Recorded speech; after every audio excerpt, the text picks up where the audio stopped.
बलूचिस्तान की जो पसमानदगी है या बलूचिस्तान को इस तरीके से महरूम रखना।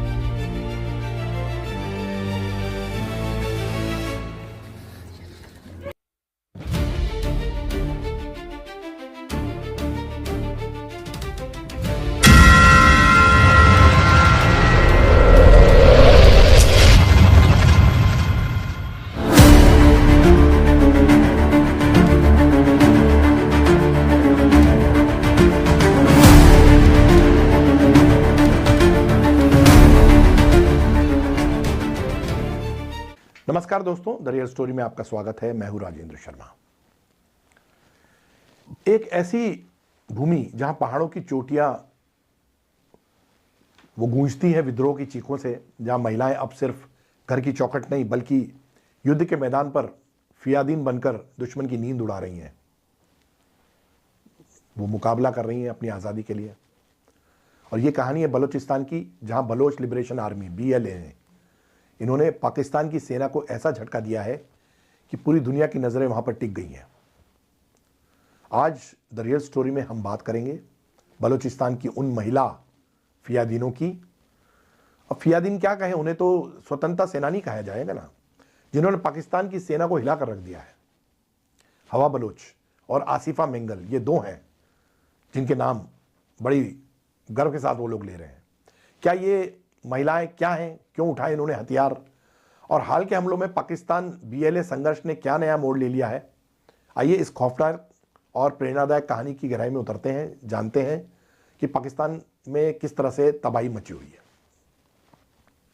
दोस्तों, बलूचिस्तान पाकिस्तान का सबसे बड़ा प्रांत है, सबसे उर्वर भी है, सबसे ज़्यादा मिनरल्स भी हैं, लेकिन सबसे उपेक्षित भी है। यहाँ की धरती सोने चांदी से भरी है, लेकिन लोग गरीबी और दबन में जी रहे हैं। 1948 से ही बलोच लोग आज़ादी की मांग कर रहे हैं, क्योंकि जो पाकिस्तान की केंद्रीय सरकार थी, पाकिस्तान की सेंट्रल गवर्नमेंट, उनने उनकी संस्कृति, संसाधन, अधिकार इन सब पर कब्जा कर रखा था। वो ज़बरदस्ती अपनी भाषा, अपनी संस्कृति थोपते थे। चीन पाकिस्तान इकोनॉमिक कॉरिडोर CPEC जैसे प्रोजेक्ट्स, उसने बलूचिस्तान में आग में घी जैसे का काम किया, घी डालना का काम किया। ग्वादर पोर्ट, रेकी डिक खदाने, सब कुछ विदेशी हाथों में चला गया। और बलोच लिबरेशन आर्मी BLA इसी दमन के खिलाफ अब लड़ रही है। BLA को पाकिस्तान, अमेरिका और यूरोपियन यूनियन से उन्होंने आतंकी संगठन घोषित किया है, लेकिन बलोचों के लिए ये उनकी आज़ादी की सेना है, जो कि अपनी आज़ादी की मांग कर रही है, उसके लिए लड़ रही है। पिछले कुछ सालों में BLA ने कई हमले किए हैं, ट्रेन हाईजैक की है, हाईवे ब्लॉक किए हैं, पंजाबी मजदूरों पर उन्होंने हमले किए हैं जो बाहर से उनके आ रहे हैं। लेकिन 2025-26 में संघर्ष और भयानक हो गया है, और 26 में तो ये और हिंसक हो गया है। BLA ने ऑपरेशन बाम और नोकुंडी ऑपरेशन जैसे हमलों से पाकिस्तानी सेना को चोट पहुंचाई है। पाकिस्तानी सैनिक तो इधर उधर भागते फिर रहे हैं, यहाँ दर्जनों सैनिक मारे गए हैं। पाकिस्तान ने जवाब में हजारों बलोचों को गायब कर दिया है, उन पर अत्याचार किए हैं, लेकिन यह अभी विद्रोह थमा नहीं है। और अब महिलाएं भी मैदान में हैं, क्योंकि पुरुषों को तो बहुत मारा गया है। ये महिलाएं फियादीन बनी हुई हैं। ये नया अध्याय जहां बलोच महिलाएं अब पीड़ित नहीं बल्कि योद्धा बनी हुई हैं। वो मुकाबला कर रही हैं, ईंट का जवाब पत्थर से दे रही हैं। बलूचिस्तान में महिलाओं का संघर्ष नया नहीं है, लेकिन फियादीन बनना एक नया मोड़ है। अप्रैल 2022 में शारी बलोच, इसने कराची में पहला महिला सुसाइड बॉम्बिंग तैयार किया, जो BLA की मजीद ब्रिगेड का हिस्सा था। मजीद ब्रिगेड BLA की एलिट सुसाइड स्क्वाड है, जो हाई प्रोफाइल हमलों के लिए जानी जाती है। उसके बाद जरीना रफीक, और अब 2026 में हवा बलोच और आसिफा मेंगल। ये महिलाएं अब सिर्फ घर पर नहीं बैठती, बल्कि हथियार उठाकर पाकिस्तानी सेना से लड़ रही हैं। अभी हाल ही में हमने जो फिल्म देखी थी धुरंधर, उसमें बलूचिस्तान की स्थिति की बात सामने आई थी, उसकी एक छोटी सी तस्वीर आई थी। अब यह संघर्ष क्यों हो रहा है? क्योंकि बलोच महिलाओं पर दमन की कोई हद नहीं है।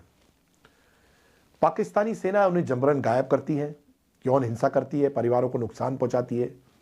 BLA का कहना है कि ये महिलाएं अपनी मर्जी से लड़ रही हैं, पार्टी को बचाने और आज़ादी हासिल करने के लिए। और कई महिलाएं इसमें मारी गई हैं, शहीद हो गई हैं उनके मुताबिक। लेकिन आलोचक कहते हैं कि यह ब्रेन वॉशिंग और ब्लैकमेल का नतीजा है। जो भी हो, ये महिलाएं अब बलूचिस्तान के विद्रोह की नई पहचान बन गई है। क्रिटिक्स तो कुछ भी कहते हैं, लेकिन ये साहसी है, घातक है, प्रेरणादायक है, लोग इनसे प्रेरणा ले रहे हैं। अब आते हैं उन दो महिलाओं पर जिन्होंने पाकिस्तान की सेना को बुरी तरह हिला दिया, हवा बलोच और आसिफा मेंगल। आसिफा मेंगल का जन्म 2002 में नुश्की जिले की निवासी हैं वो। 2023 में अपने 21वें जन्मदिन पर उन्होंने बीएलए की मजीद ब्रिगेड को ज्वाइन किया। जनवरी 2024 में फियादीन बनने का फैसला किया था उन्होंने और स्पेशल ट्रेनिंग भी ली थी। अब 31 जनवरी, जो मतलब पिछले महीने ही, उन्होंने नुश्की में आईएसआई हेडक्वार्टर्स पर व्हीकल बॉर्न आईईडी वीबीआईईडी का हमला किया। एक ऐसा हमला जो पाकिस्तान खुफियानी एजेंसी जो है उसको सीधा निशाना बनाता था। बीएलए का दावा है कि आसिफा ने कई सैनिकों को मार गिराया और खुद शहीद हो गई, मतलब अंत में वो खुद शहीद भी हो गई। तो आप देख सकते हैं कि उनके मन में कितना विद्रोह है, कितनी घृणा है पाकिस्तान के खिलाफ।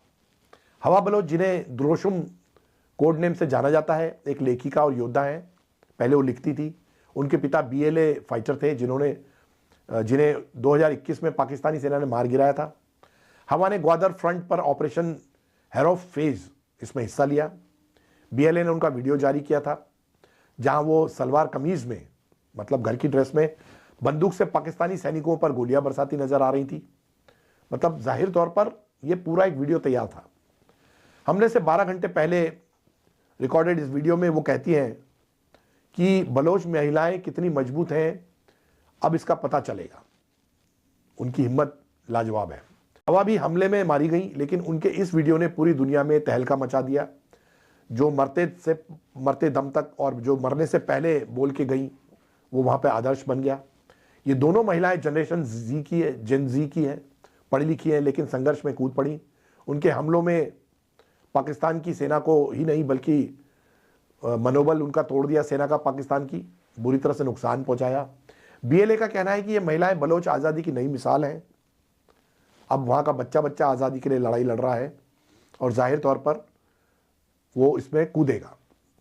जनवरी में बलूचिस्तान में खून की नदियां बह गईं। जनवरी को बीएलओ ने ऑपरेशन हेराफ या हेरोफ फेज इसका नाम दिया है। उन्होंने ये ऑपरेशन लॉन्च किया। 12 जिलों में समन्वित हमले किए। क्वेटा, पासनी, मस्तूंग, नुश्की, ग्वादर जैसे इलाकों में suicide bombing, gun attacks, grenade हमले। बीएलए का दावा है कि 84 पाकिस्तानी सैनिक मारे गए, 18 को उन्होंने कैद में कर लिया। पाकिस्तान कहता है कि 31 नागरिक और 17 सैनिक मारे गए, लेकिन जवाब में 145 से ज्यादा बीएलए फाइटर्स को मार गिराया। तो पाकिस्तान भी अपना दावा कर रहा है, लेकिन वीडियो में उन पाकिस्तानी सैनिक भागते हुए साफ नजर आ रहे हैं। 40 घंटे की लड़ाई में सेना ने रेड्स की, 41 आतंकियों को मारा, ऐसा उनका दावा है। लेकिन वीडियो में तो पाकिस्तानी भागते नजर आए। ये हमले बीएलए की बढ़ती ताकत दिखाते हैं। आईडी, हाईवे ब्लॉक, महिला फियादीन। पाकिस्तान में अब और कोई रास्ता नहीं बचा पाकिस्तान का, तो उसने भारत पे आरोप लगा दिया कि भारत ने उनको उकसाया है, लेकिन भारत ने इसको खारिज कर दिया है आरोप को। 2025 में भी हमले हुए, ट्रेन हाईजैक, पंजाबी मजदूरों की हत्याएं, इंटरनेट सस्पेंड हुए। बीएलए ने 581 हमलों में 647 पाकिस्तानी सैनिकों को मारने का दावा किया, लेकिन पाकिस्तान की सेना इसे अब ऐसा लग रहा है कि कमजोर पड़ रही है इन हमलों के खिलाफ। आंतरिक सुरक्षा, अफगानिस्तान बॉर्डर पर तनाव, पाकिस्तान इन सब मुसीबतों से जूझ रहा है और ऐसा लगता है कि पाकिस्तान इनका मुकाबला कर पाएगा कि नहीं कर पाएगा। ये हमले बलूचिस्तान को अस्थिर भी कर रहे हैं। वहाँ अर्थव्यवस्था ठप हो गई है, स्कूल बैंक बंद हो गए हैं, कर्फ्यू लगा हुआ है। सीपीईसी प्रोजेक्ट जो है वो खतरे में आ गए हैं। चीन चिंतित है। पाकिस्तान की सेना अब हाई अलर्ट पर है, लेकिन अनुभवी कमांडरों की कमी की वजह से उसके सैनिक हार रहे हैं। एक्सपर्ट्स कहते हैं कि यह माओ युग जैसा पर्ज है, लेकिन बीएलए मजबूत हो रही है। महिलाओं की भागीदारी से विद्रोह नया रूप ले रहा है, ज्यादा घातक, ज्यादा प्रचारित।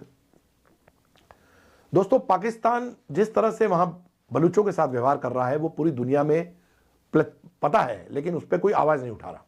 वैश्विक स्तर पर अमेरिका, ईयू बीएलए को आतंकी मानते हैं, लेकिन बलोचों की आवाजें उठ रही हैं। वो अभी अपनी आवाज खुद बने हुए हैं। क्या ये पाकिस्तान के टूटने की शुरुआत है या सिर्फ एक और दौर है जो निकल जाएगा? बलोचों का दावा है कि यह आज़ादी की लड़ाई है। वो दमन से नहीं डरेंगे, बलूचिस्तान को अलग करके रहेंगे, उसको अलग देश बनाएंगे। बलूचिस्तान की ये कहानी साहस, दर्द और संघर्ष की है। हवा बलोच और आसिफा मैंगल जैसी महिलाओं ने साबित कर दिया कि विद्रोह की आग अब बुझने वाली नहीं है। अब युवा भी उनके साथ जुड़े हैं, वो युवाओं के आदर्श बन गई हैं।